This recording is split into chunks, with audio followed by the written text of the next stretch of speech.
just gathered here to remember those who have been killed, those who are still being interrogated by Israeli forces, and to remember everybody fighting for the Palestinian cause and who have died for the Palestinian cause. If you read the New York Times, Washington Post, any of the major news outlets, all their coverage is extremely gullible about what Israel's saying. Israel said their main claim is that Israel made an offer that if the boats were to come into a different port, that they would, Israel would check it, and then if everything checked out, transport it to Gaza, which of course no one should believe, given that Israel is purposely starving the people of Gaza. Israel's also claiming that they're already taking care of it in terms of bringing aid in, when in fact the UN says that the aid is actually, I think, about a fifth of what's actually needed to keep people alive.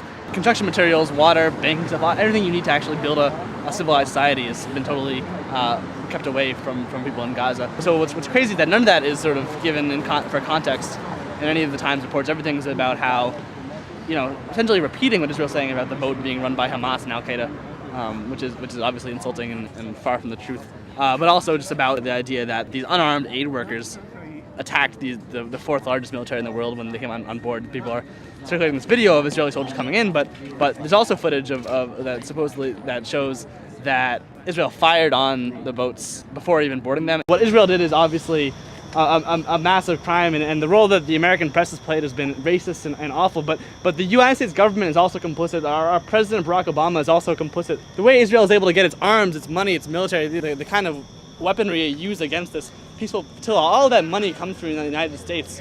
That money will continue to come from the United States until there's a movement of activists across the world in the United States that's strong enough to force the U.S. to stop that. It's really been inspiring for me, the people who have come out, not only here in Austin tonight, but across the world, all across the U.S., but also in Palestine itself, across the Arab world, in Turkey, in Egypt. Really, Israel is only as strong as the governments that support it across the world, the dictatorships in Egypt. And so we need to win the battle of ideas. Put this in the context of what's been going on for 60 years of apartheid and genocide against the Palestinian people. Good evening, everyone. My name is Lisa. I live here in Austin, Texas, but I'm in and out of town a lot. I am currently the national convener of United for Peace and Justice, and we've been very involved in the Israeli-Palestinian conflict, trying to see a just solution for many years, and have put out calls, like many other organizations, for people to take action around the country. My partner, Juniper, and I, over New Year's, traveled to Cairo, Egypt, with the Gaza Freedom March. There were actually a number of people from Texas that went in an attempt to challenge the blockade of Gaza over New Year's. There were about 1,300 people from 42 countries on that effort as well, and Egypt closed the border to prevent us, even though they committed to letting this international delegation through.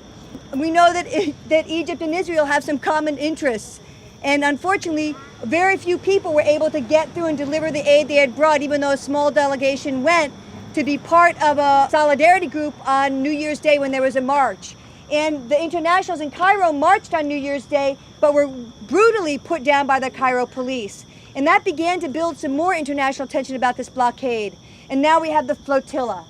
And we've seen again this international effort from people all over the world, standing up to say that this blockade of Gaza must end, this occupation of Palestine must end. And it's amazing to see, and as the Father said earlier, look at Turkey, the leadership they provided.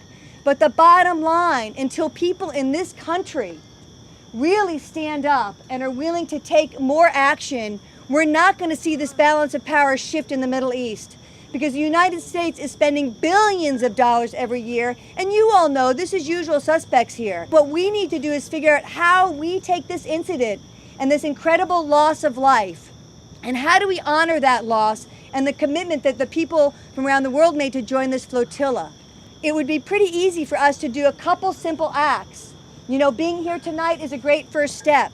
I hope everyone has called the White House. If you haven't, do it tomorrow. Slam the phones. And we know that the Obama administration has had the weakest of all the international responses so far. So can we try and move the Obama administration to take a stronger position? Small groups of people continuing to take action and to push for justice will make a difference. Look what this flotilla has done. And so I want to thank everyone for being out here tonight. And if we have to be out here again, we'll be here as many times as we can be. And let's spread the word. Each time we come, let's bring another person. Because I know there are a lot of other people that actually care about what happened. And again, these are the kind of moments that we can make a difference if we push a little bit more. I'm Mohammed al-Badawi. I'm actually an American Palestinian.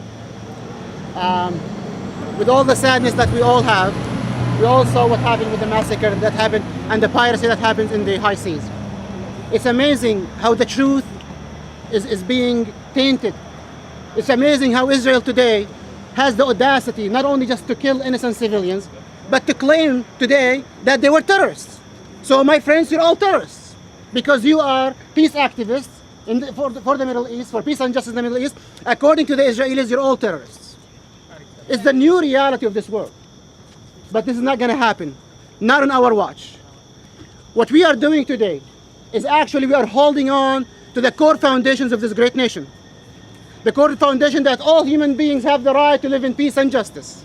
Our brothers and sisters in Palestine have the right to live in peace and justice. And today you are holding on to that value. And we are sharing that value with the rest of the Austinites. So be proud of yourself for what we're doing today. Number two, there are things in life that will never grow, will never mature until one sacrifices the best thing that you have. All of you know who's Rachel Corrie. Have you heard that name before? Of course. How could this little woman, how this small old lady become so famous? Because she has gave the best. She has gave everything that she left nobody any opportunity to give anymore. Rachel Corrie gave her own life for the peace and justice in Palestine. She stood up against the bulldozers of Caterpillar. And today there's flotillas going to Palestine with her name. That's how you live. That's how you nurture. Right? When you spend your life, when you spend the most dear things to you, rest assured that not only that you will grow, the whole humanity around you will grow. So congratulations to Rachel Corrie, because one person now giving a whole nation a freedom. From the streets of Ramallah, that's now called Rachel Corrie. From the streets of Gaza, to now called Rachel Corrie. To the flotilla in the Middle East, that's by the will of God, that's going to arrive in a couple of days and break the blockade. It will be because of Rachel Corrie, because she gave us the best. And today, we should be able to give something. We all should be able to give something.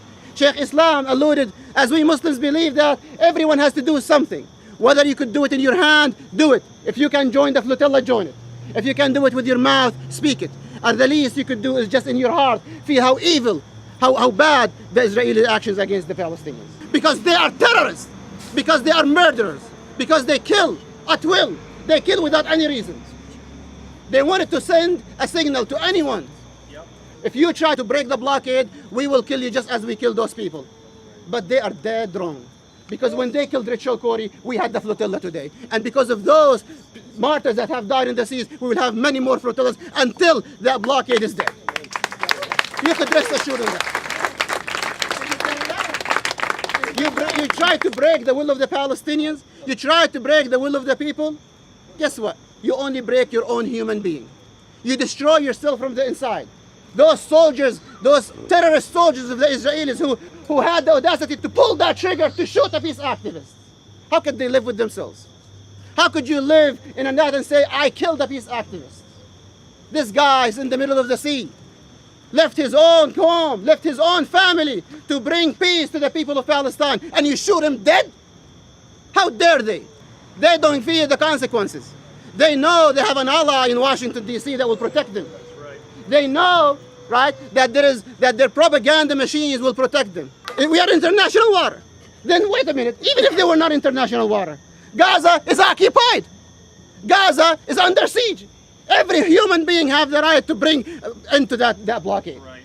And together, by the will of God, we will break this blockade and Gaza will go free. Free Gaza, free Palestine, in the occupation from Lebanon, from Iraq, from Pakistan, all the way to Palestine.